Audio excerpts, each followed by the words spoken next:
Fala galera! Marcos Rossi na área.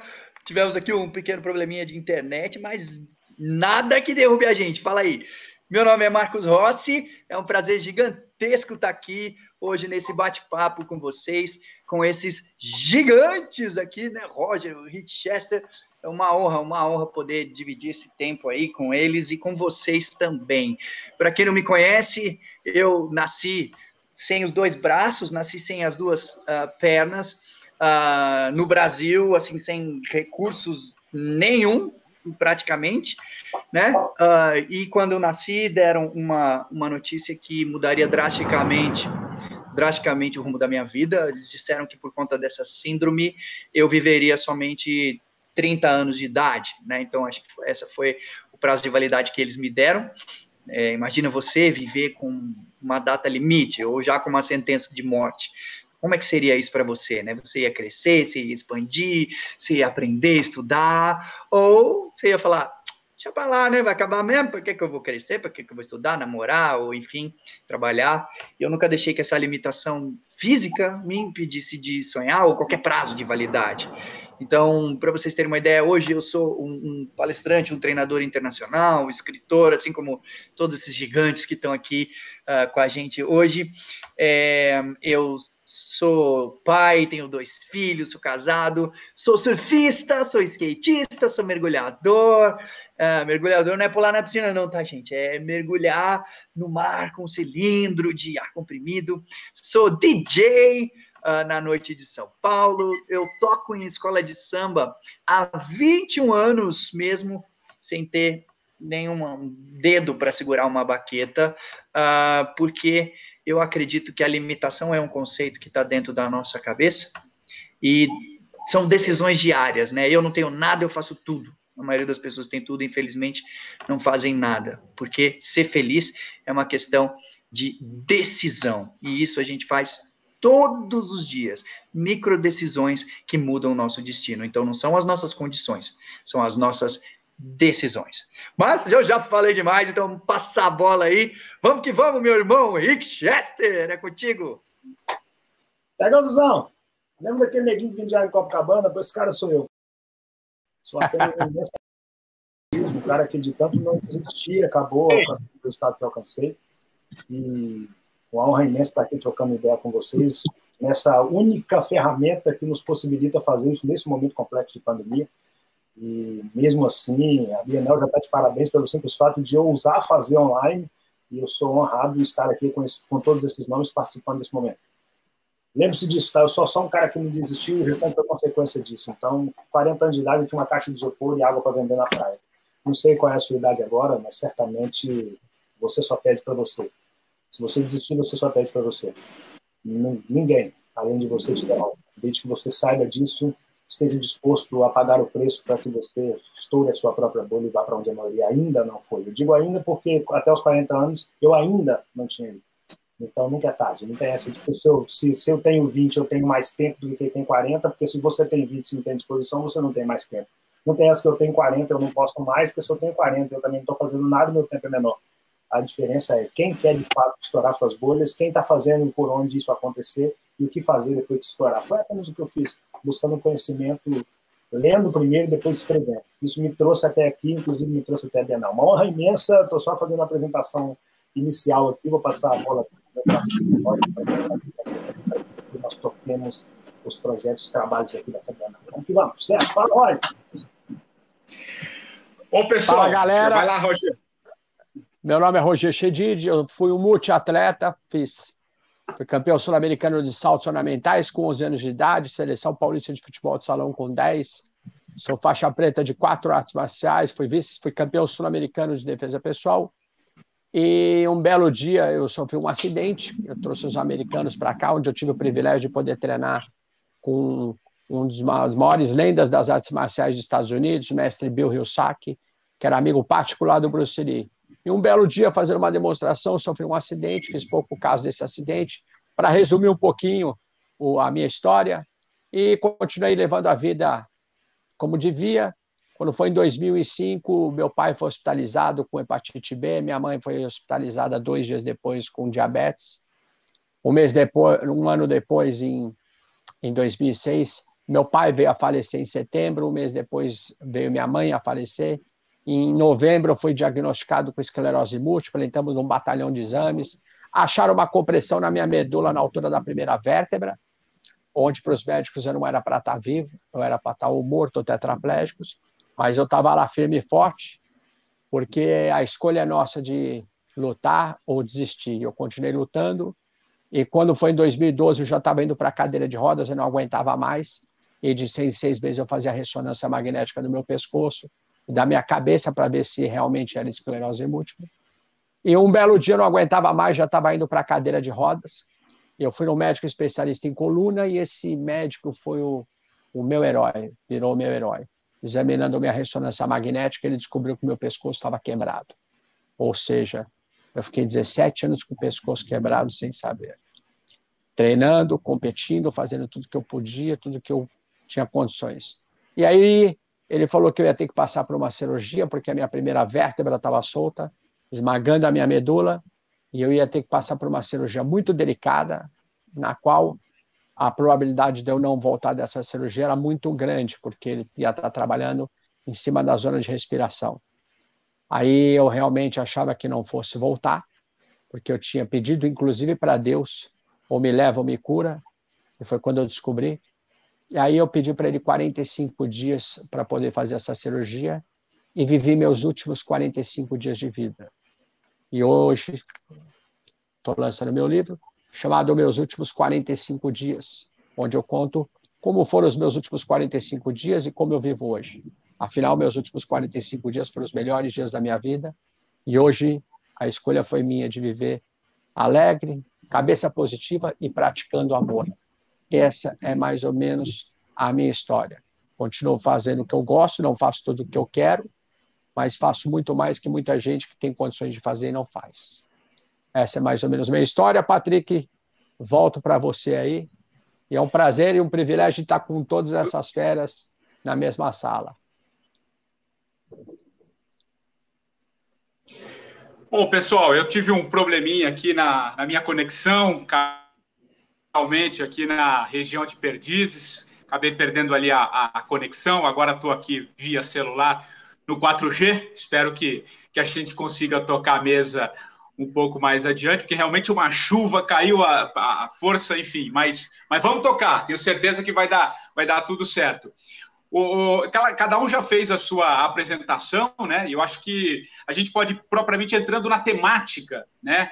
As lições que a vida nos dá. Eu disse na abertura aqui, não sei até que ponto que cortou o momento que eu fazia a apresentação, que eu acho que vocês três são grandes exemplos, né, de reinvenção, num momento em que nós, mais do que nunca, precisamos nos reinventar, né? E eu estou diante de 3 grandes nomes que se reinventaram ao longo da vida, né? Vocês têm livro publicado, são grandes palestrantes, são pessoas de muita referência para muita gente. E a gente vai falar muito sobre reinvenção, principalmente neste momento. Mas eu queria rapidamente uma mensagem sobre a temática do evento, as lições que a vida nos dá. Para vocês, qual que é a grande lição da vida? Eu queria vou começar por uma questão de ordem alfabética, vou começar com o Marcos, depois eu vou para o Rick, e aí depois para o Rogério. Qual que é a grande lição, Marcos, que a vida te deu, cara, e que você reverbera isso, independente de tudo como aconteceu, enfim, da forma como a vida se apresenta, isso é de cada um. Qual a grande lição para você da sua vida, cara?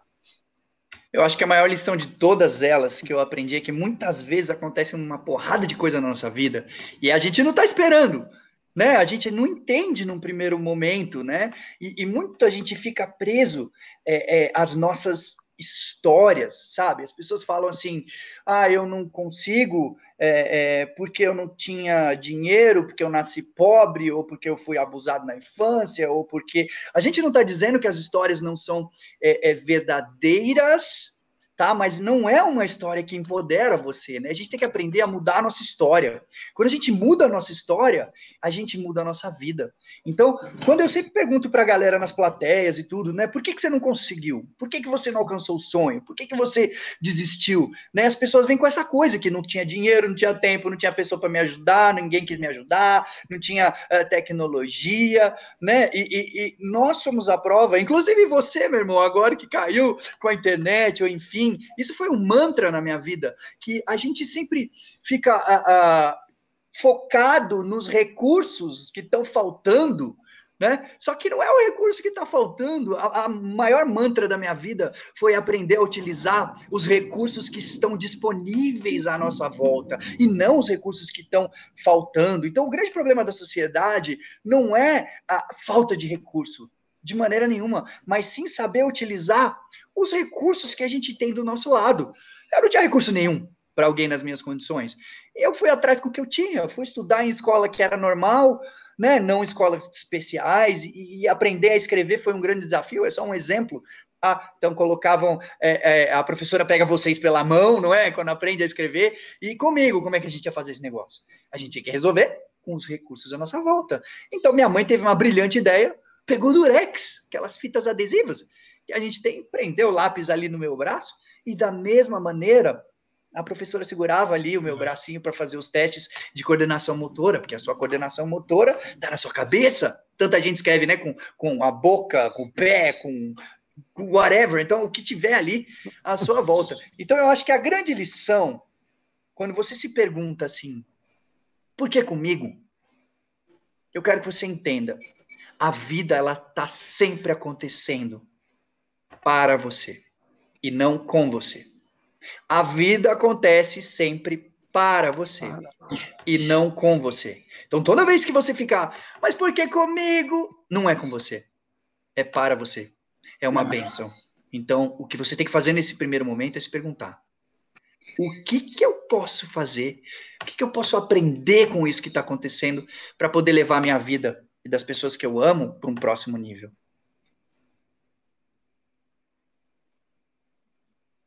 Então, para mim, isso me guiou. Hoje eu entendo. Tudo isso aconteceu comigo para que eu pudesse estar aqui, para que eu pudesse ajudar outras pessoas a alcançarem também os seus objetivos. Os recursos estão ali e a gente não enxerga. Outro dia eu vi uma live sua, meu irmão, Rick, e eu achei muito monstro, quando você simplesmente pegou e ensinou a galera aquela coisa de guardar a grana. Se você tem 3, você pega só um e usa só um, porque se não der errado, você tem o outro. Se der errado, você tem o... Cara, os recursos estão ali, né? Aliás, te parabenizo por isso, porque eu achei muito louco isso. E tá ali os recursos. Então, o nosso objetivo, né, é entender que a vida está acontecendo para a gente e abrir a nossa antena, né? Abrir ali o nosso coração e ficar ligado para o que a gente pode fazer com o que a gente tem do nosso lado. Então, acho que essa é o grande insight que eu posso passar para vocês aí nessa primeira questão. Patrick tá aí. E você, Rick? Bom, primeiro, eu prefiro dividir um pouco aqui as grandes lições. A primeira delas, seja grato, cara. Tudo que alguém queria ter nesse exato momento é essa vida que você está chamando de péssima, então seja grato. A primeira coisa que eu aprendi na vida foi ser grato ao que eu tinha, porque se eu nasci com pouco recurso, tinha pessoas ao meu redor que tinham menos recursos que eu. Se eu nasci dentro de uma casa de pau a pique, eu conheci pessoas que não tinham casa de pau a pique. Eu comia arroz e feijão, conheci pessoas que comiam só arroz. E eu tinha que ser grato por ter arroz e feijão. E o cara que tinha só arroz tinha que ser grato, porque tinha gente que naquela mesma data não tinha sequer o arroz. Então a gratidão me guiou no primeiro passo da minha vida. Acoplado, é lógico, a fé que eu tenho em um Deus que não dorme, que inclusive está aqui, um dos livros que eu mais indico está aqui na minha mão. Então, tenha fé e seja grato. Depois disso, a vida é a lei da semeadura. Ninguém colhe aquilo que não planta. Isso é uma coisa que é tão certo como 2 e 2 são 4. Se você não plantar, você não vai colher. E se porventura você plantar vento, você vai colher tempestade, certo como 2 e 2. Mas a lei da semeadura também lhe permite a qualquer tempo, desde que você tenha a humildade de reconhecer que não fez o plantio, Essa lei da semeadura lhe permite que você mesmo arranque tudo aquilo que um dia você plantou de negativo e faça um novo plantio, um novo cultivo, para que você tenha uma outra colheita diferente daquilo que você inicialmente tinha quando projeto ou quanto falta de projeto. E a última coisa é que o conhecimento, o mundo se divide em quem tem conhecimento e os demais. O que mudou a realidade do Rick, de fato, foi o conhecimento. Eu leio muito desde sempre. Então, certamente eu tive muito mais problema que muita gente que talvez está aqui nessa live. Mas a diferença é que eu não escondi atrás da mentira que um livro é caro, por exemplo. Eu leio desde 97 e eu não acho um livro caro. Uma geração que tem um smartphone de 10 mil reais na mão, um livro de 30 reais não pode ser caro. E a galera fala que é caro. E por isso essa galera não alcança os resultados, porque ela não sabe o mínimo. Ela não sabe, inclusive, o que fazer com esse smartphone de 10 mil reais na mão. Tá aí com ele na mão, naufragando ao invés de navegar. E aí fica difícil. Então, para mim, é fé em Deus, que ele é justo. Deus é justo. Amém. Independente de qual seja a dificuldade, se ele te mandou com uma missão, pô, mandou o Marquinhos da maneira que mandou, e aí veio uma missão de ser exemplo para milhões, e o Marquinhos conseguiu cumprir a missão. Pô, então, Deus é justo. Seja grato, porque independente da sua situação, tem pessoas que você hoje, você não colhe aquilo que você não planta, e se você não tiver conhecimento, você vai ser mais um no meio da multidão. O mundo se divide em quem tem e quem não tem conhecimento, quem busca e quem não busca conhecimento, e quem lê e aplica aquilo que leu, e as pessoas que apenas leem. Então, para mim, isso é o básico que você tem que ter. Fora isso, é não desistir e não se esquecer de não desistir. Pegou a visão?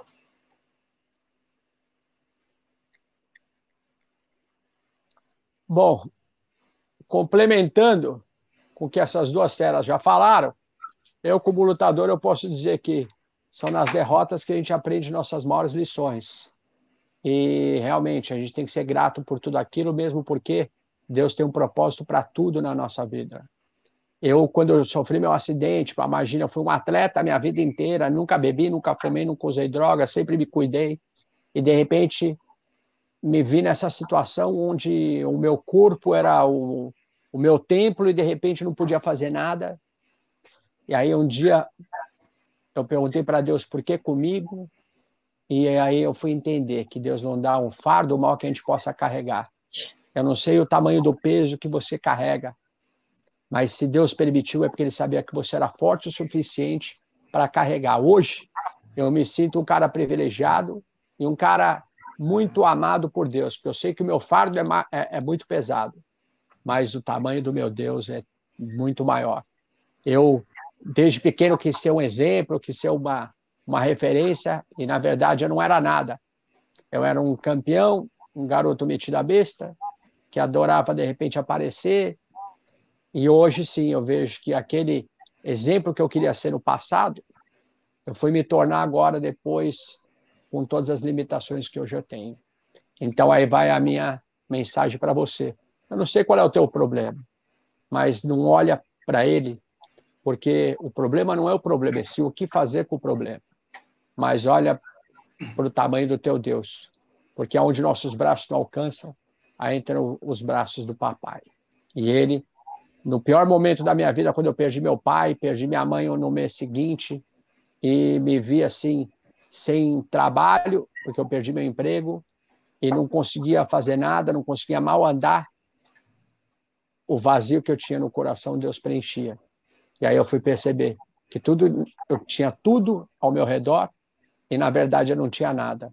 E hoje, talvez eu tenha menos, mas eu sou muito mais completo e muito mais preenchido.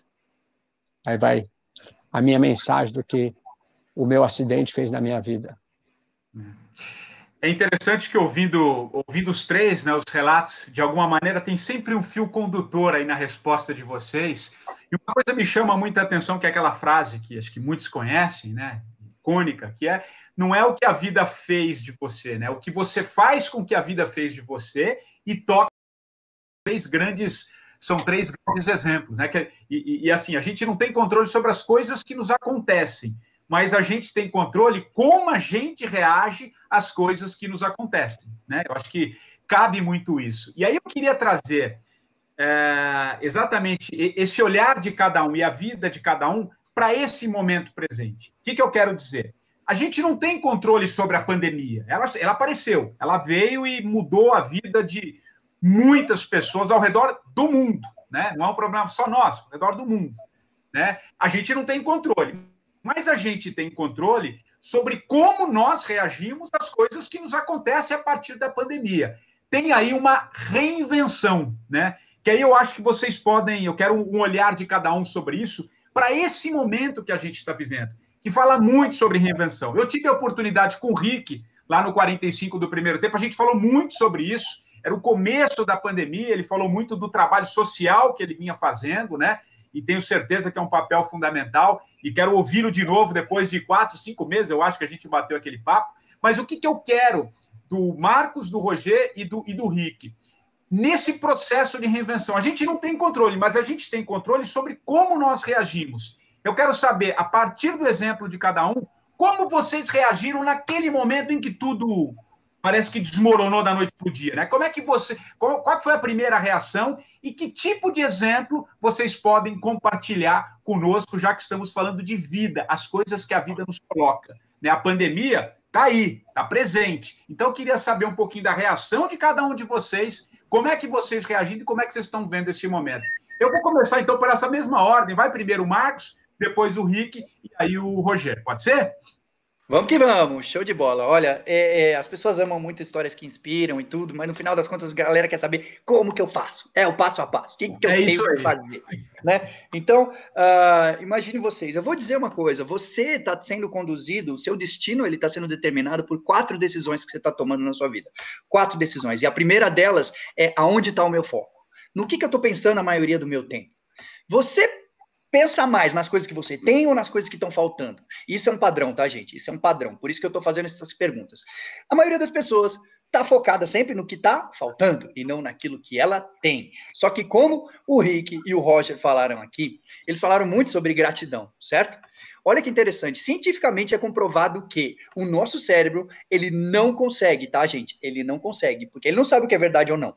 Então, o nosso cérebro, quando você está num estado de graça, quando você está num estado de gratidão pelas coisas, ele não consegue sentir raiva, ele não consegue ficar naquela coisa do medo, naquela coisa de procrastinação ou desistência, porque você está ali focando no que você tem, por isso que você tem que agradecer pelas pequenas coisas. Segunda coisa, você está focando mais nas coisas que você tem controle ou que você não tem controle. Muita gente foca sempre no que não tem controle. É pandemia, é economia, ou seja lá o que for. A gente tem que focar no que a gente tem controle, que é o nosso corpo, a nossa mente, as nossas decisões, tá? E a terceira coisa é se você tem passado a maior parte do tempo na sua cabeça no passado, no presente ou no futuro.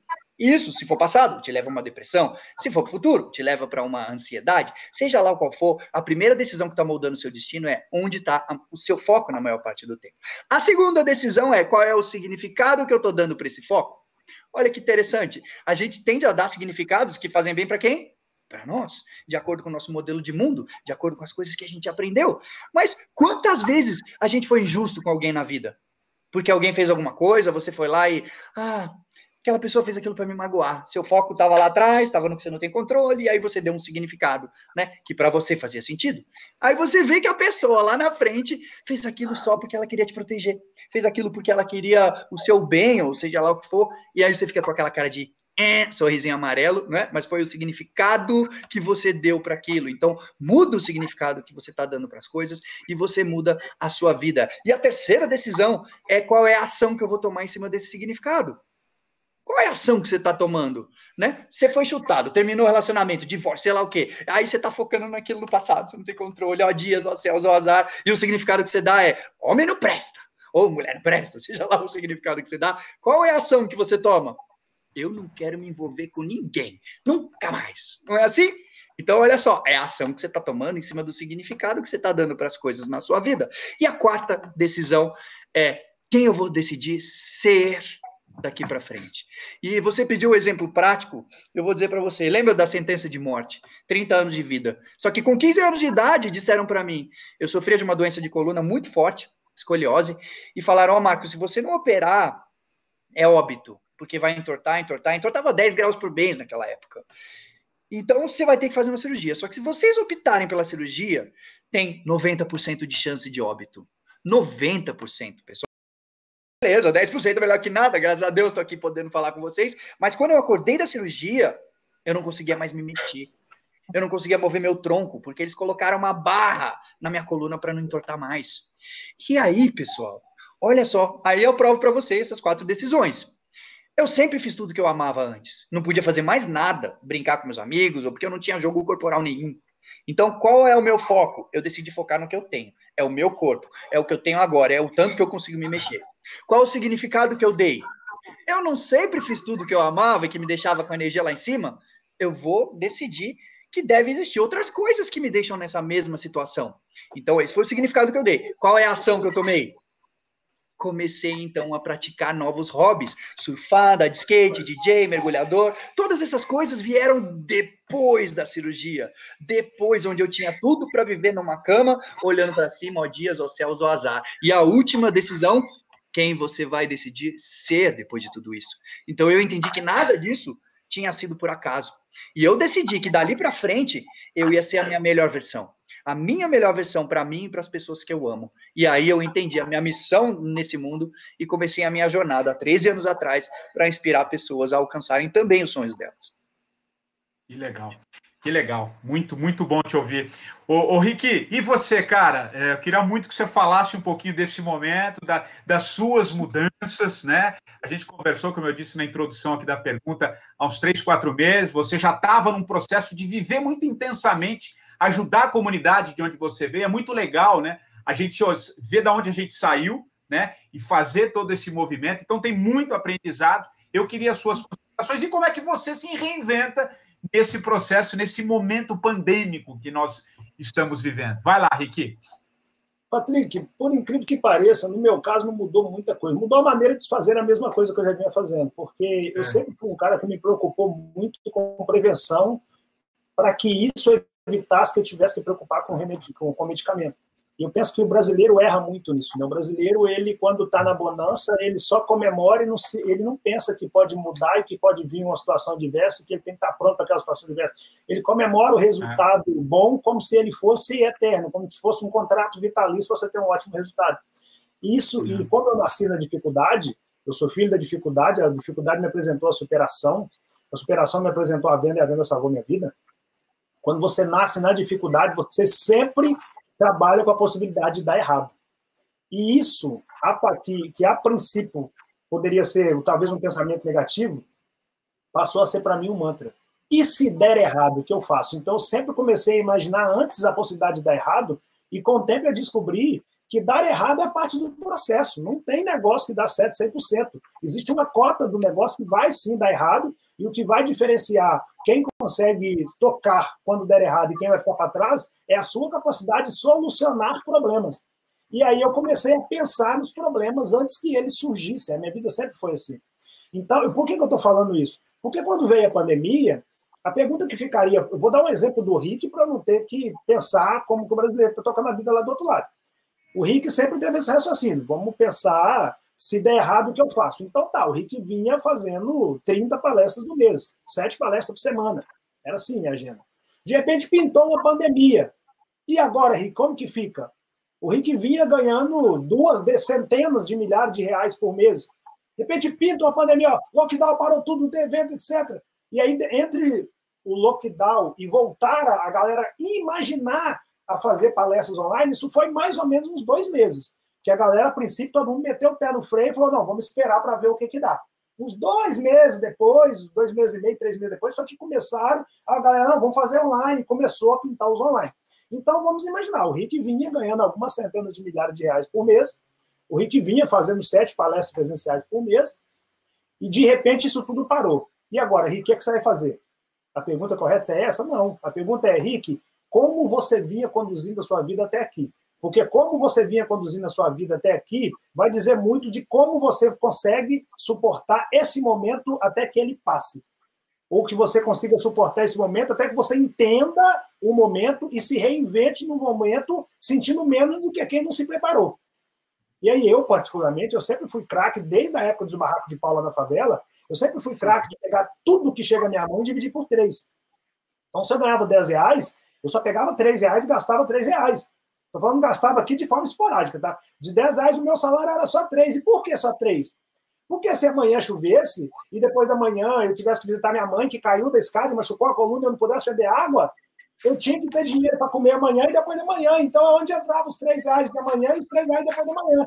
A galera não faz isso. A galera ganha R$10 hoje, num Rio de 40 graus, e fala, não, eu posso torrar esses R$10 aqui, que amanhã vai amanhecer com 40 graus e eu vou ganhar R$10 de novo. E se amanhã amanhecer chovendo, esse cara não tem R$10. Nem para comprar mercadoria para ele descer para a praia. Então ele tem que começar do zero todos os dias. E eu nunca comecei do zero todos os dias. Eu sempre tinha uma gordurinha localizada que eu já guardei pensando no e se der errado? E se amanhecer chovendo? E se? E isso tudo me conduziu a uma tranquilidade para estar menos despreparado, sofrer menos em um momento de complexidade. Então, quando veio a pandemia, teve um processo uma mudança que teve em Curitiba, e aí criaram um imposto novo lá, aí teve que mandar uns documentos lá para pedir a isenção do imposto, teve um caos lá. E isso tudo levou 7 meses. Eu estou contando uma coisa aqui que eu nunca nem contei. 7 meses entre solucionar e a gente poder receber novamente. E eu fiquei 7 meses trabalhando, e muito intensamente, porque hoje eu continuo fazendo muita palestra por mês. Muita palestra, graças a Deus. Assinei vários contratos de publicidade durante a pandemia, lancei livro durante a pandemia, meu instituto está ajudando muita gente durante a pandemia, mas eu fiquei 7 meses sem pegar nenhum centavo de tudo que eu estava produzindo por causa de uma resolução lá de Curitiba, e eu não sofri nada no meu bolso. Não mudou em nada a minha vida, não mudou em nada meu padrão de vida. Por quê? Porque eu me reinventei na pandemia? Não, porque eu estava pensando antes da pandemia, se der alguma coisa errada no processo, eu preciso estar pronto para lidar com isso. E o brasileiro, ele é tão imediatista que ele trabalha para comer hoje, ele gasta hoje e amanhã tem que trabalhar para comer amanhã e gasta amanhã. Ele não tem essa noção. Não, cara, eu ganhei R$10, eu ganhei R$100 hoje. Ah, não, eu vou comprar um ovo aqui, um omelete, vou guardar 90 para amanhã. Não, o cara ganhou R$100 hoje, ele fala, eu mereço me dar uma picanha e compra 100 de picanha. Não é que ele não mereça a picanha, mas a picanha pode aguardar um pouquinho. Vai num pé de frango, uma suã, uma dobradinha, vai devagar. O seu carro tem acelerador, mas ele tem freio também. Vai controlando aqui, vai segurando a embreagem, controla a ansiedade. A brasileira não sabe fazer isso. E eu não vou nem colocar quanto culpa desse brasileiro, não, porque ninguém falou isso com essa galera, não. A galera não preparou essa gente, não. A intenção é essa gente errar mesmo, porque quanto mais essa gente erra, mais uma outra galera se beneficia, então eles querem mais é que eles se explodam. Eu descobri isso fazendo, errando também. Pensa que o Rick nasceu com esse raciocínio. Não. Errei pra caramba nesse raciocínio, só que com o tempo eu fui notando, identificando o erro, aceitando que ele era meu, corrigindo e não cometendo novamente. Cada erro que eu tinha, eu fazia isso. Identificava, aceitava, corrigia e não cometia novamente. Aí eu tinha um novo erro, aquilo eu não podia errar mais. Eu não posso errar 2 vezes a mesma coisa. E aí eu identificava, aceitava, corrigia e não cometia novamente. Aí eu cheguei na pandemia muito pronto, com gordura para queimar e com muito trabalho para fazer, lancei livro, etc, mas eu não estou, para não falar que assim, para o Rick é fácil por causa dos números do Rick, eu vou levar isso lá para quando eu vender água na praia. Se eu te vendesse hoje R$300 de água na praia, sexta-feira, eu ia falar, cara, eu vou fazer um churrasco no sábado e domingo, vou para casa da minha mãe, porque eu mereço me dar esse descanso. Não. Eu ia voltar no sábado e voltar no domingo. E se na segunda amanhecer chovendo, você pensa que eu ia ficar em casa? Eu ia vender capa de chuva. Entendeu? Eu sempre fui esse cara. Eu sempre pensei, e se amanhecer, como é que eu faço? Eu sempre pensei antes de acontecer. Então, o que a galera precisa entender nesse momento de pandemia é, antes de focar na pandemia, porque não vai resolver, você não é epidêmico, você não entende nada de vacina, você não é... Não adianta você ficar focado nisso. 2 perguntas vai determinar o seu resultado. Primeiro, o que eu estava fazendo até aqui? Porque se eu vinha trabalhando bem, se eu estou na SLT, concursado, empreendedor, se eu venho produzindo, mesmo que pouco, até aqui, eu teria que ter uma reservazinha aqui. Então, desfoca da pandemia, deixa eu ver o que eu estava fazendo até o dia 3 de março, lá, daqui para trás. Ah, não, cara, eu fiz um churrasco aqui o dia que eu ganhei 300. Eu poderia ter evitado esse churrasco.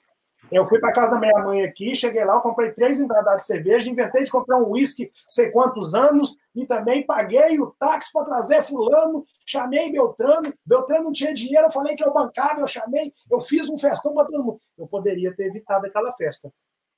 A galera não tem esse discernimento de levantar a mão e falar assim, errei, aceito que o erro é meu, estou disposto a corrigi-lo e não... A galera não tem. A galera prefere falar assim, não, veio um vírus aí, ferrou meu 2020. Não, quando vai aparecer uma vacina, meu parceiro, não vai mudar nada para você se aparecer uma vacina e se você não melhorar. Não vai mudar nada se não tivesse a pandemia, se você não tivesse melhorado. Não vai mudar nada. Então, essa pandemia, um ano com pandemia e um ano sem pandemia, não muda literalmente nada para quem não está cuidando de si mesmo e melhorando um pouquinho a cada dia. Simples assim. Essa pandemia não tem problema para guerreiro. É claro que o guerreiro também sofreu, mas ele sofreu menos, porque ele se preparou antes da pandemia. Então, ela não é um problema, ela é só mais uma luta que ele vai lutar, como todas as outras que ele lutou na vida. Isso. Agora, para quem não está se preparando, para quem não se preparou, a pandemia é um inimigo invencível. E eu não fui esse cara. Porque isso foi a vida do Rick, eu não fui esse cara. Então eu sofri muito menos. Sofri, é claro, porque a gente tinha um planejamento diferente de presencial, eu sou um cara muito de energia, a galera ama o Rick. Eu palestrei em todos os continentes do mundo, eu era para ter lançado novamente o livro nos Estados Unidos, o segundo, eu não fui, então mudou algumas coisas. Agora, volume de trabalho e faltar o que fazer, ou ter que descer o padrão de vida por causa de erros que eu cometi, isso não aconteceu com o Rick. Eu tenho certeza absoluta que mesmo se eu estivesse vendendo água na praia, não tinha acontecido. Porque eu ia dar meu jeito, eu ia fazer sacolé, eu ia passar por delivery. Eu não era um cara aventureiro. E o brasileiro, infelizmente, foi doutrinado para ser aventureiro. Não porque o brasileiro quer, mas porque ninguém falou com ele que teria outras maneiras de se fazer isso. Ele tinha que trabalhar com prevenção. Ninguém falou, e eles também não procuraram aprender sobre isso. Aí qualquer percalço que surge, ele mete os pés pelas mãos. E a grande verdade sobre a pandemia é que essa não é a nossa primeira crise, nem será a última. Assim que esse vírus passar, vem a recessão. E assim que a recessão passar, vem um outro processo de crise. E é assim. As crises, uma termina e a outra começa, uma termina e a outra começa. Agora, é o que eu falei no final do vídeo da água. A crise pode estar em qualquer lugar do mundo, menos aqui dentro. Ela não pode estar aqui. E a galera deixa a crise estar aqui. E se a crise estiver aqui, meu parceiro, aí já deu ruim. Isso indifere um ano de pandemia com pandemia. Então, para mim, literalmente não muda nada um ano com pandemia, sem pandemia, para quem de fato está dentro, em cima do ringue e lutando o tempo todo. Com pandemia, é só mais uma luta. Se não for pandemia, a luta só vai ser outra, mas vai ser luta do mesmo jeito. Quem não tiver no ringue já perdeu. O lugar de guerreiro é em cima do ringue. A luta que tem que ser lutada, tanto faz, meu parceiro. Seja qual for a luta, pode vir que eu estou pronto para encarar. Pode acontecer de eu perder uma luta lutando. Agora, de eu não estar no ringue, tentando lutar, aí não pode acontecer. E é o que o brasileiro deixa de fazer. O brasileiro deixa de subir ao ringue. Não subiu ao ringue, não sabe dar porrada, não sabe tomar porrada, não sabe se defender da porrada, e qualquer coisa que acontece sofre muito mais do que o cara que está preparado para essas porradas. Simples assim. É a minha maneira de ver. E tem muito insight. Você quer que eu vou fazer as perguntas já, uma outra pergunta a partir de uma resposta sua, Rick. Mas antes eu queria, você está falando em luta, vamos ouvir o Roger, esse conhece muito, inclusive, da luta no ringue, em todos os lugares, e principalmente na vida também. Ele tem muito ensinamento, o contato com ele já está restabelecido. Roger, eu vou passar para você, mas antes eu só mensagens aqui que não param de chegar, olha só. A Marina Lopes falou o seguinte: nossa, perfeito, a vida me trouxe um desafio dele, algo que transformou minha vida, e hoje, graças ao Marcos Rossi, estou disposto a procurar ainda mais o melhor da vida. Vocês são sensacionais. O Emerson Souza Neves diz o seguinte: incríveis lições da vida de vocês. O Roger foi uma inspiração na minha vida desde que eu era pequeno. Nada me abala mais. Aprendi muito também com o Rick Chester, diz aqui a Josimeire. Enfim, são várias mensagens, daqui a pouco eu volto para mais algumas.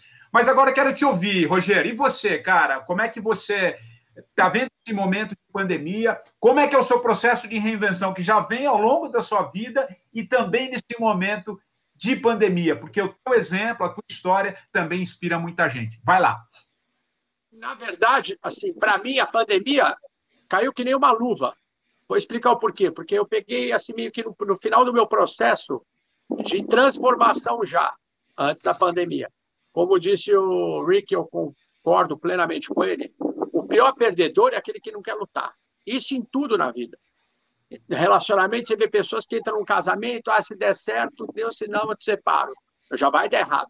Porque eu já vi as coisas começarem certas e terminar errada. Começar errada e terminar certo, eu nunca vi na minha vida. Já dizia Rei Salomão, falando um pouco que nem o Marquinhos falou, foco. Rei Salomão, uma das coisas que marcou para Rei Salomão foi, dentro de um relacionamento, ele se baseava no navio em alto mar. O navio, quando ele estava em alto mar, ele olhava para trás, ele sabia de onde ele tinha vindo, ele olhava para frente, ele sabia onde ele queria chegar. Independente das tempestades que a gente passa, a gente nunca pode perder o nosso foco e sempre ter certeza onde a gente quer chegar. Porque se o navio ficar vagueando nos 7 mares, ele afunda. Então, voltando para mim, a pandemia foi muito bom, porque era muito fácil, porque eu sou personal trainer na área de lutas. Imagina você virar um personal trainer sem poder movimentar, porque o meu problema hoje é de equilíbrio, coordenação motora e sensibilidade. Imagina eu ter que dar aula sem poder me movimentar, sem poder mostrar os movimentos. Então, para mim, quando veio a pandemia, todo mundo teve que dar aula online. A minha aula presencial era uma aula, teoricamente, online, porque eu não podia fazer os movimentos como eu gostaria de fazer e como eu fazia no passado. Então, óbvio que a única coisa que eu tive que sair da sala e vir para o computador. E na mesma época, eu já tinha certos, por exemplo, projetos em mente, que foi quando eu comecei a dar palestra, a contar um pouco da minha história para poder ajudar as pessoas. E hoje eu me tornei palestrante motivacional para ver se as pessoas param de reclamar daquilo que eles não têm e começam a dar valor àquilo que eles têm.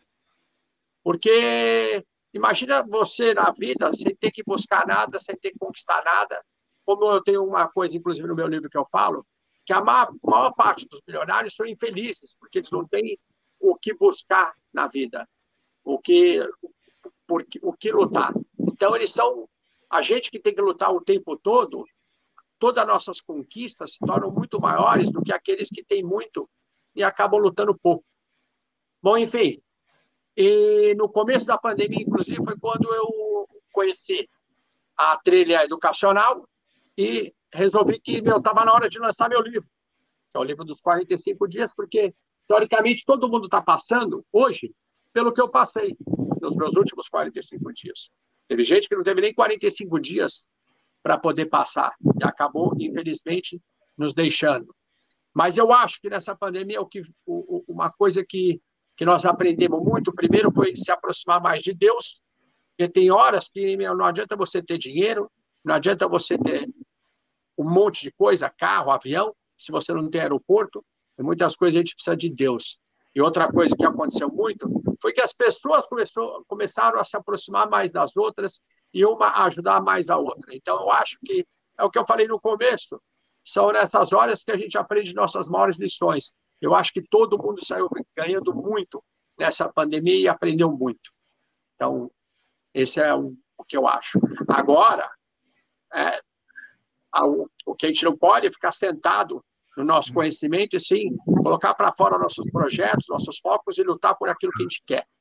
E, com certeza, você pode até não conseguir, não conquistar, mas, pelo menos, você não pode desistir e sempre lutar por aquilo que você quer.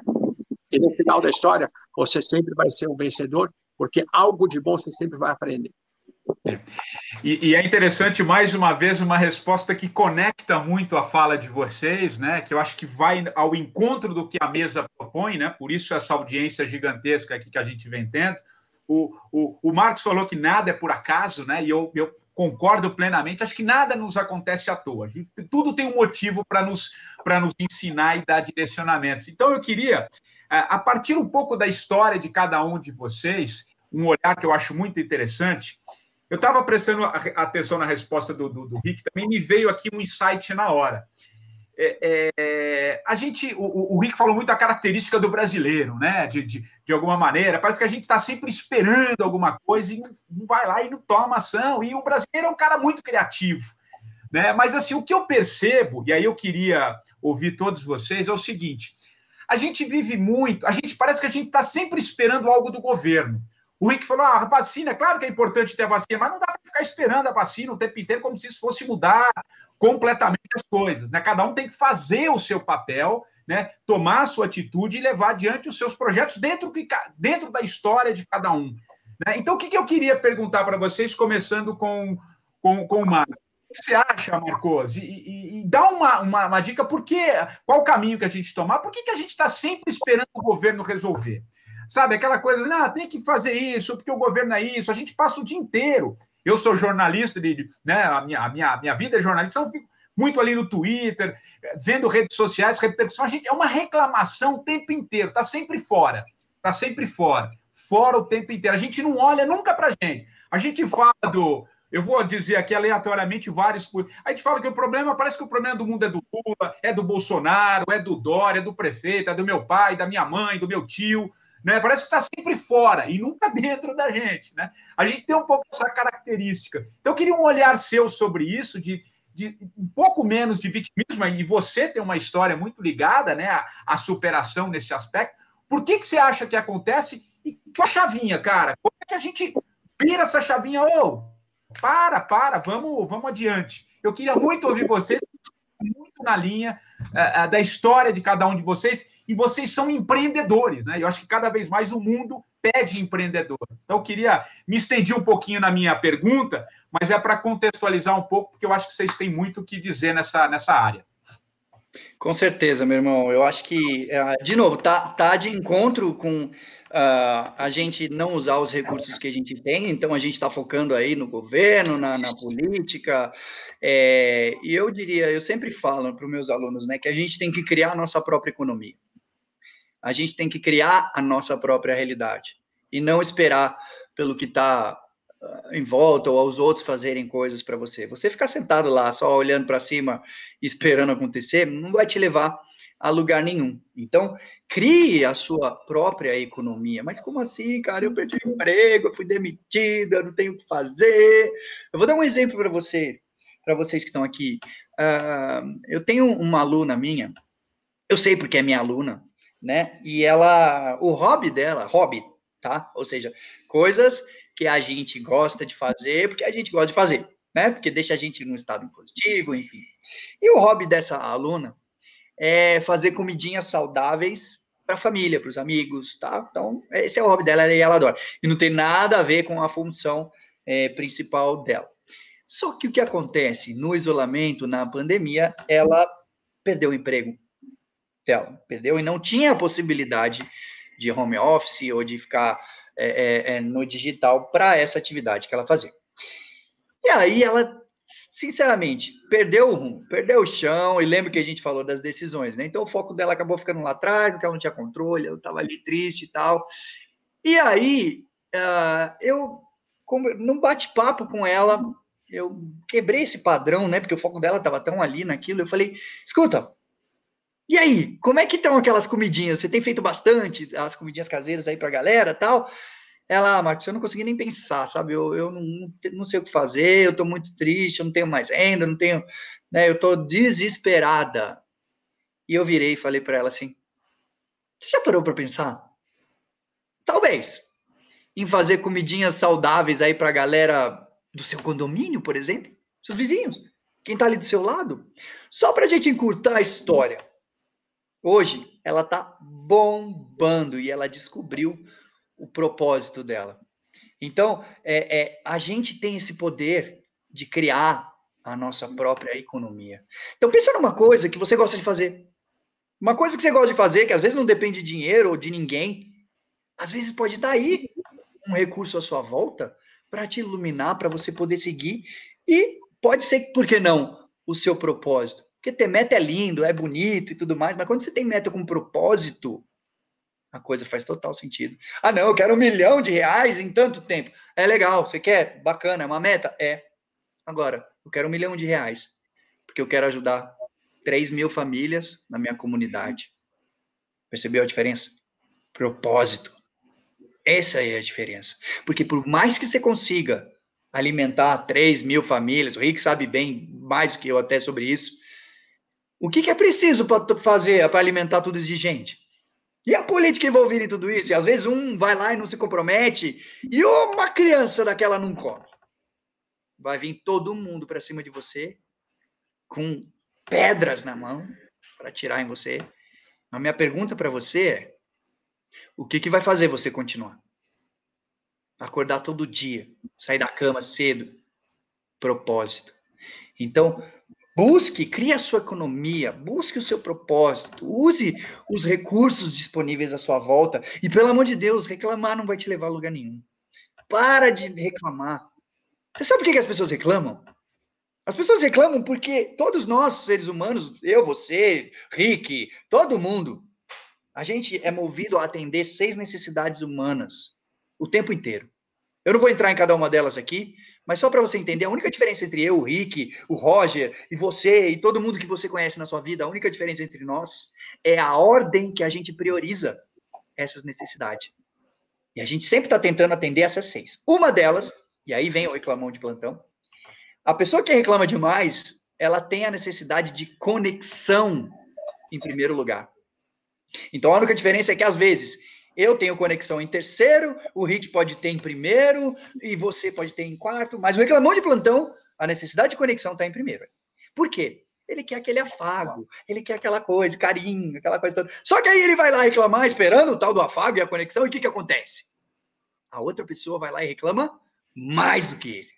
Vai vir aquela, não, você não viu como tá a minha casa, a minha situação, e vira aquela nuvem que não leva ninguém a lugar nenhum. Então, reclamar não vai te levar a lugar nenhum. E eu vou dizer uma coisa para vocês, que talvez vocês não gostem de ouvir, mas eu vou falar assim mesmo, porque esse é meu trabalho, tá bom? Então presta atenção. Você não tem problema. Você não tem problema. Você levanta todo dia de manhã. Você pisa no chão. Você vê o sol nascer. Apesar que a gente está vendo a janela agora, mas você vê o sol nascer, se você quiser. Você não precisa de ninguém para te colocar comida na boca. Você não precisa de ninguém para te trocar. Você não precisa de ninguém para te levar no banheiro para fazer suas necessidades básicas. O que você tem na sua vida são situações. E todas elas podem ser resolvidas. Então, reclamar não vai te levar a lugar nenhum. Então, o meu conselho para você, e eu lanço um desafio aqui, é que de hoje, desse bate-papo, até os próximos 5 dias, galera. Eu não falei 5 anos, 5 meses, nem 5 semanas. 5 dias. Você vai se comprometer comigo e com a galera que está aqui nesse painel, que você não vai reclamar. Não vai reclamar. E, pensar também não vale. Se começar a vir aquela coisa, você fala, opa, para, cancela, não vai reclamar. E eu quero feedback. Depois vocês entrem em contato. Pode entrar em contato comigo lá no Instagram, Marcos Rossi Real, e me manda uma mensagem dizendo, consegui ou não consegui, reclamei no terceiro, no segundo, no primeiro, assim que acabou a live, ou durante a live, que desafio chato, seja lá o que for, eu quero saber o que aconteceu. E eu tenho que quando a gente muda o nosso estado, a gente muda a nossa vida. E você simplesmente fazendo esse pequeno desafio, você vai mudar o seu estado, a sua energia, e você vai ver como você vai fazer as coisas de uma maneira mais proativa. Então, quebra tudo. Interessante na tua resposta, Marcos, e acho que a gente falou no backstage um pouquinho antes, né? Antes de passar a bola para o Rick, eu trabalhei, né, durante muitos anos na Avenida Paulista, lá na Jovem Pan. Hoje eu tenho alguns projetos lá também, mas enfim. Então, há mais de 20 anos, eu Paulista. E eu conheço o Marcos, eu lembro do Marcos antes dele fazer esse sucesso todo que ele faz, a partir dos livros, enfim. Eu lembro dele lá vendendo Você sempre vendeu, né? Alguns artesanatos, algumas coisas. Você sempre foi um cara muito atuante, depois cantando, enfim. Antes de você ser essa pessoa pública tão conhecida, né? Um palestrante famoso, enfim, de passar essa mensagem. Então, tudo isso que você está dizendo, eu estou falando que eu me lembro muito que você foi ali plantando, insistindo, e sou testemunha mesmo, sou testemunha dessa tua história, e acho que hoje você está colhendo os frutos. Eu só queria dar esse depoimento real de coisas... Usando os recursos, né? Eu usava os recursos que eu tinha à minha volta. Então, eu ia lá, eu vendia bijuteria na Paulista, depois cantava e tudo mais. Então, é isso. Obrigado, então, irmão. Muito feliz. Todo dia, passava na hora do almoço, de manhã, ele estava lá. Ô, Rick, e você, cara? Essa pergunta que eu trouxe, um pouco dessa vitimização, surgiu a partir da tua resposta, cara, na pergunta anterior, né? Porque você é o cara que vai lá e faz... A tua atuação sempre foi essa, né? De ir lá, não ficar esperando muito. A parte, parece que o que eu só não quero deixar passar a impressão que parece que não tem problema político. Claro que tem um monte de coisa errada, a gente sabe, né? Mas aqui a gente não está falando.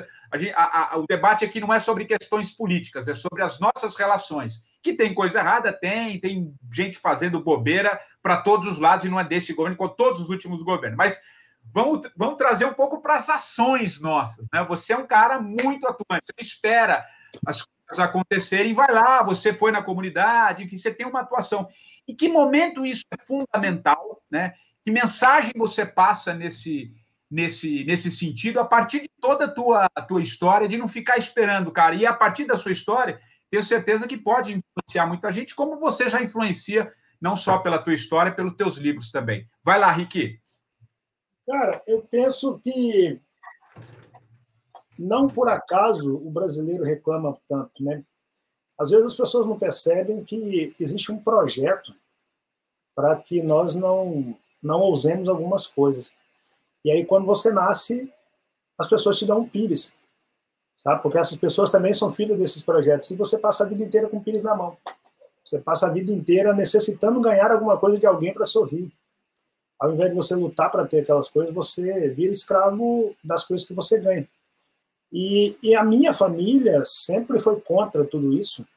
Meu pai sempre teve a habilidade de dizer para nós o seguinte: olha, quanto menos nós ganharmos alguma coisa, mais nós vamos lutar para ter aquilo. Se nós queremos ter alguma coisa, nós lutemos para ter. E se porventura nós não conseguimos alcançar, nós vamos aprendendo nessas lutas até que concluímos mentalmente, de uma forma tranquila na mente, que aquilo não era para a gente. E não teve nada que nós quisemos que nós não alcançamos, lutando. Ninguém na minha família se inscreveu em benefício de governo, nunca recebemos vaquinha de ninguém, meu pai não deixava ninguém dar um caderno para a gente. O que eu estou tentando te dizer aqui é que os PIRs nós jogamos fora assim que nascemos. Nós também fomos apresentados ao PIRs. Esse aqui é Brasil. E a pobreza não pode ser um projeto nesse Brasil que não vai passar. A pobreza tem que ser exterminada, mas para ela ser exterminada, eu não posso aceitar ser parte do projeto que banca a pobreza. Então é importante falar dessas coisas. A galera é muito dispersa. E aí, como ela é dispersa e está dentro de um projeto, não porque quis, mas porque foi inserida assim que nasceu, toma um pires aqui, o que você quiser, a banda coloca a mão aqui e a galera vai colocar no seu pires o que a galera quiser. Você fica sempre com o pires aqui. Ó. E o que a galera quiser, a galera coloca no seu pires. Aí você vive dessas migalhas que a galera está te dando. Eu fui um cara que não passei por isso. Então, a brasileira precisa entender que existe esse projeto, e o brasileiro que entender que existe esse projeto precisa lutar para aceitar o fato de não poder fazer parte daquilo, estourar essa bolha, sair, olhar e falar: caraca, existe um mundão aqui fora, eu não sabia. É lógico que você não sabia, você está no projeto Pires. Você nunca vai descobrir, porque você está dentro de uma bolha.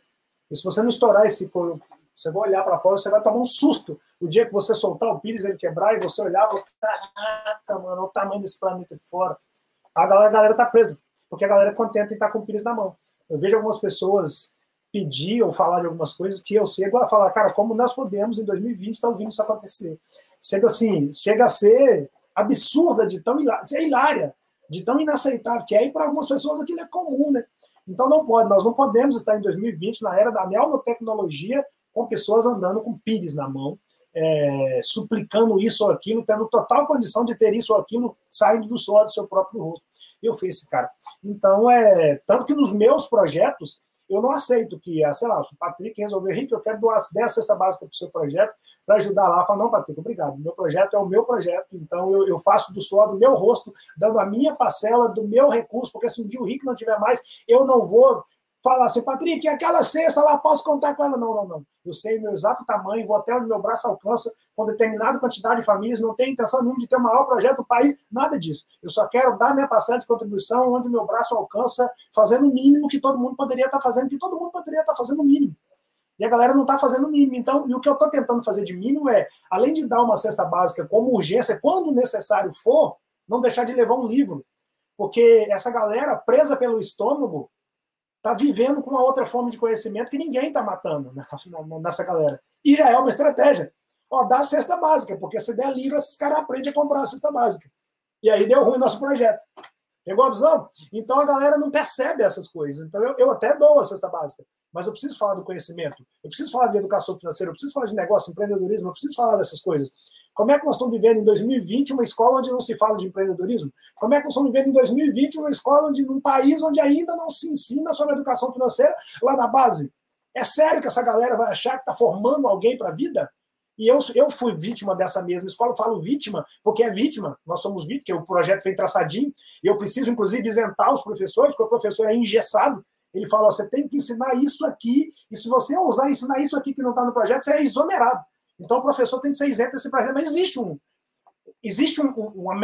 mecanismo para que a galera não consiga lidar com dinheiro, não consiga soltar o pires e não consiga ser ator principal da sua própria caminhada. Protagonismo. Existe um mecanismo. Eu fui um cara que percebeu o mecanismo. Meu pai foi um cara que percebeu o mecanismo. Meus irmãos perceberam o mecanismo. Minha mãe percebeu o mecanismo. E não por acaso nós somos filho de José Maria, negro, um casal de negros, pai de 5 filhos negros, favelado, pobre, que nunca recebeu ajuda de ninguém, que ninguém pegou em arma, que ninguém entrou envolvido em processo, que nunca pedimos nada de ninguém, que todos são felizes dentro daquilo que fazem.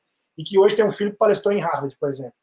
Esse filho não recebeu ajuda de ninguém, ele foi buscar conhecimento. Ele se libertou, ele estourou essa bolha e foi. E essa galera está aguardando. A galera não quer estourar a bolha. Hoje o brasileiro já sabe, não, eu vou ficar aqui porque se eu reclamar vai pingar uma cesta básica aqui para mim. Não, eu vou ficar aqui porque se eu reclamar mais um pouquinho, alguém cria uma vaquinha virtual e está resolvido para mim. Está errado. Não pode ser assim. Enquanto a galera entender que não pode, não entender, na verdade, que não pode ser assim, a galera vai achar bonito ser ajudado por alguém e vai achar que essas pessoas estão te ajudando, quando na verdade elas estão tirando de você a única coisa que não pode ser arrancada de um ser humano, que é o instinto de guerreiro. Se lhe arrancarem o instinto, matou você. Acabou com você. A partir do momento que você não tiver mais instinto, que você já tiver domesticado a não conseguir mais soltar o pires, game over. Morreu. E aí tá cheio de morto-vivo aí, perambulando, e nem sabe disso. E, na verdade, essa galera nem quis fazer parte do mecanismo. Mas ninguém falou com essa clareza de raciocínio para essa galera. E por que ninguém falou? Porque é um mecanismo. Não pode ser dito. Entendeu? E eu sou um cara que ousa falar, porque eu não queria ser parte desse problema. Na minha mente é o seguinte, a vida é uma média de dois lados. Um lado é o problema e o outro lado é a solução. E se eu não for parte da solução, meu parceiro, automaticamente eu sou o problema, eu sou parte dele. Eu quero falar de libertação para a nossa gente, porque falaram muito de libertação uma vida inteira e, na verdade, não libertaram ninguém, apenas soltaram. Libertar não é abrir uma senzala e falar você está livre, não. Libertar é você dar condição de moradia, escolaridade, profissão, locomoção, alimentação, e não deram nada disso para ninguém. Apenas abriu uma senzala e falou, vocês estão livres. E para onde? Livre para onde? Trabalhar para quem? Dormir onde? Comer o quê? Locomover como? Isso é liberdade? Não é liberdade. Liberdade é para quem busca. A liberdade é igual a salvação, quem quiser que se liberte. E o que libertou esse cara aqui foi o conhecimento. O conhecimento. E essa galera é doutrinada a ganhar as coisas para que ela não ouse buscar o conhecimento, porque qualquer um que busca o conhecimento se liberta. E a partir do momento que se liberta, não aceita mais esse pires. Ele joga o pires fora. E cada pires que cai no chão é um pesadelo para a galera do mecanismo. Perfeito, não, acho que tem muito sentido e acho que isso está dentro de nós, né? Acho que vocês, ouvindo os três, acho que está muito claro, né? Que essa mudança está dentro de nós e não tem que se vitimizar. Eu acho, a parte os problemas, como eu disse, questões políticas, isso é uma outra questão, mas o movimento a gente pode fazer. A gente já está caminhando, eu vou passar aqui para a resposta também do Rogério, eu só vou passar aqui também por algumas mensagens, porque, viu, pessoal, o chat me avisa que a produção está bombando. A Realidade Roubada dizendo o seguinte, que visão interessante, nunca tinha pensado nesse sentido, muito legal, Rick.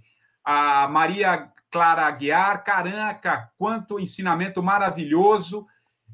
O Matheus Lins Romão, é incrível a história de superação de vocês, como lutam por seus objetivos, são ótimas inspirações. Alex Teixeira, Rick, top, conquista. A Elaine Cristina, 5 dias sem reclamar, esse é o meu projeto. Nossa, o Marcos tem razão. Temos situação e não problemas. O Roger, que história de vida sua, cara. Já li teu livro, gostei muito. Enfim, são várias mensagens chegando.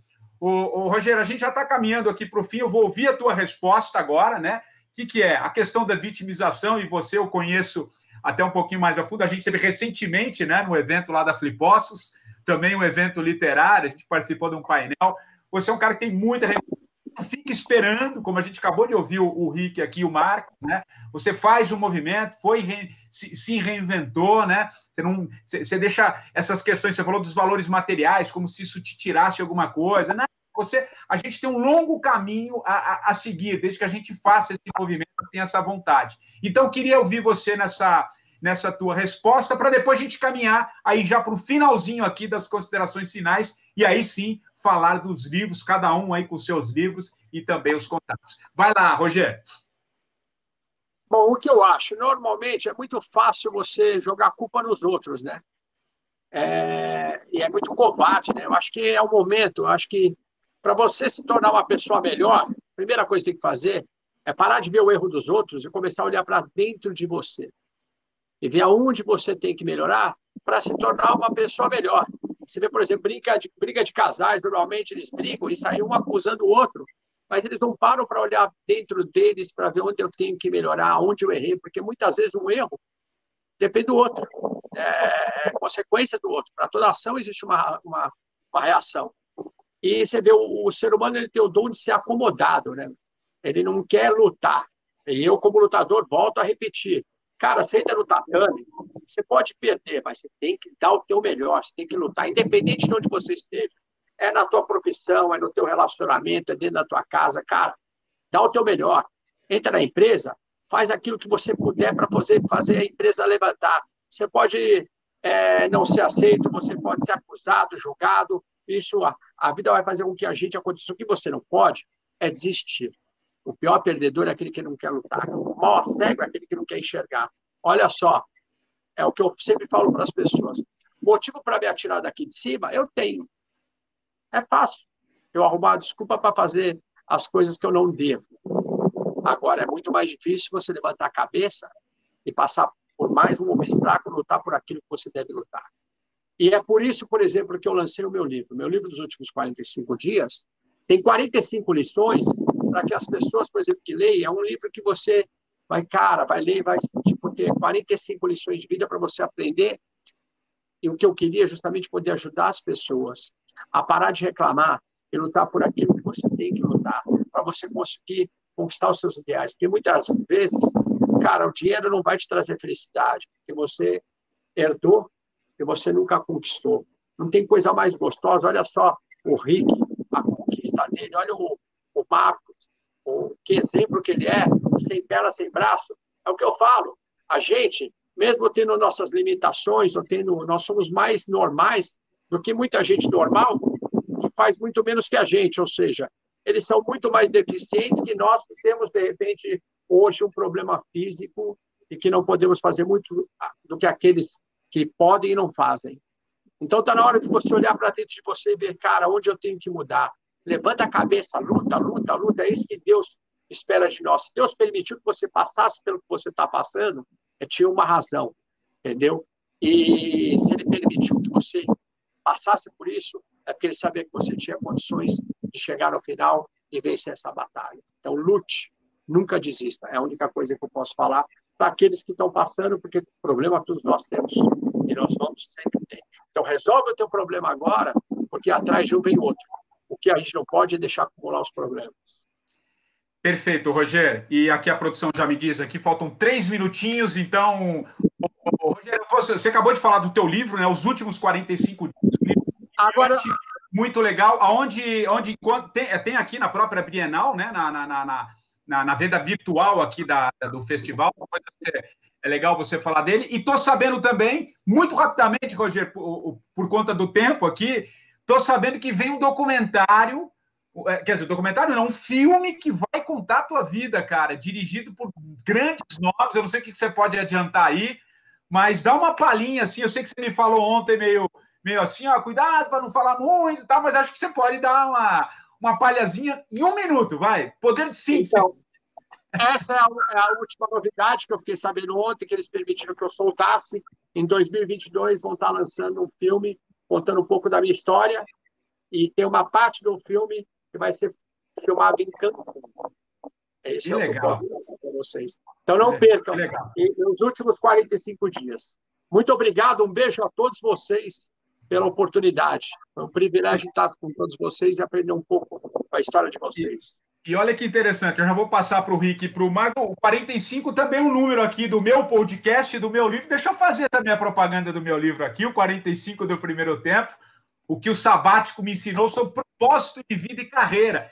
Tem um número aí que bate junto com o do Rogério, por isso que a gente participou de um evento lá na Flipostos. Então, estou fazendo minha divulgação aqui rapidamente do meu livro. Agora, vamos para o encerramento aqui do Marcos, que eu sei que também tem o seu livro, que é um sucesso, e o Rick, que já tem um segundo livro também, ele vai falar, mas você, Marcos, rapidinho, dá os seus contatos aí, enfim, fala rapidamente. Show de bola, galera. Então tá, o meu livro é o chamado O que é Impossível para Você, onde você é capaz de entrar dentro da minha cabeça e ver como é que eu penso, né, o que aconteceu, como é que eu lidei, como é que eu sofri, o que aconteceu na minha vida. E deixar um convite para vocês também. Agora, na próxima terça-feira, eu vou estar fazendo a minha palestra online, O que é Impossível para Você, essa palestra que eu tenho feito nas empresas no mundo inteiro e que antes eu não podia levar pessoas, né, comuns como eu e você que estamos aqui, porque eram dentro de empresas. Então agora você vai poder, não só como no livro você vê a minha história, mas você vai poder ler a minha história, você vai poder ver essas... Não adianta eu te falar que eu surfo, ando de skate, ou sei lá o quê, mas você poder vivenciar essa jornada, sentir a emoção.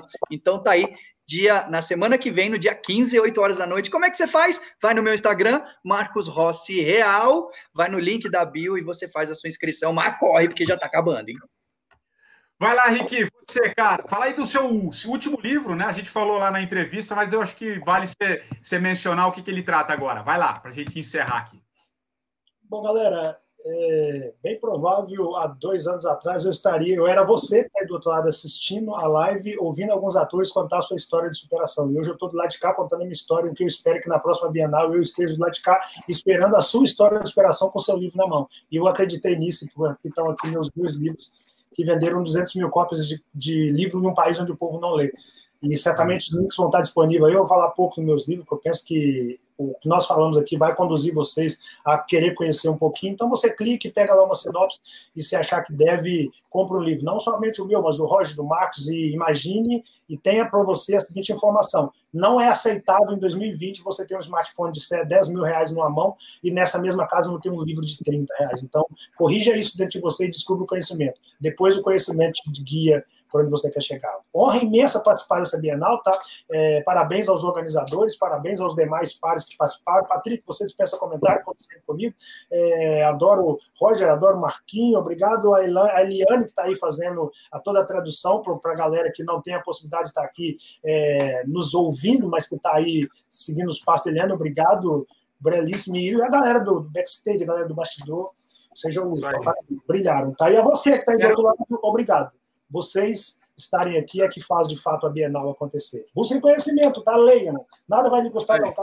Falta de conhecimento. Exato. Espero encontrar vocês todos aí presencialmente quando tudo isso passar. Vai ser, sem dúvida nenhuma, também um grande evento. Queria agradecer muito, Marcos, Rick, Roger, toda a produção. Foi uma mesa riquíssima, o chat aqui bombando, porque vocês têm muita história. A vida ensina muitas coisas e tenho certeza que essa 1h15 que passamos aqui tem muito ensinamento. Queria agradecer a todos. Bora fazer um print aí dessa tela, galera. Vamos fazer, tira um print aí, coloca na sua rede o que você gostou mais. Vai, Tchau, tchau. Valeu. Tchau. Valeu.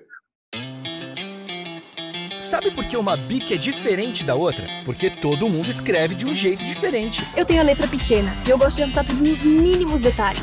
Por isso uso a BIC Ultra Fina, que é precisa e ainda tem uma escrita suave.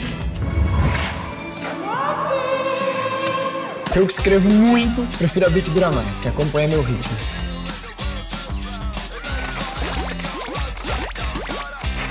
Ninguém entendia a minha letra. Por isso, para escrever melhor, eu uso a BIC Ponta Fina. Ai, que fina, Xerri! Eu gosto de tudo assim, bem colorido. A minha BIC, a BIC Fashion. Eu tenho a letra grande e gosto de tudo bem visível. Por isso eu uso o BIC Intenso com ponta grossa. Cada um tem seu jeito de escrever. O que importa é que tem sempre uma BIC que combina com você. BIC.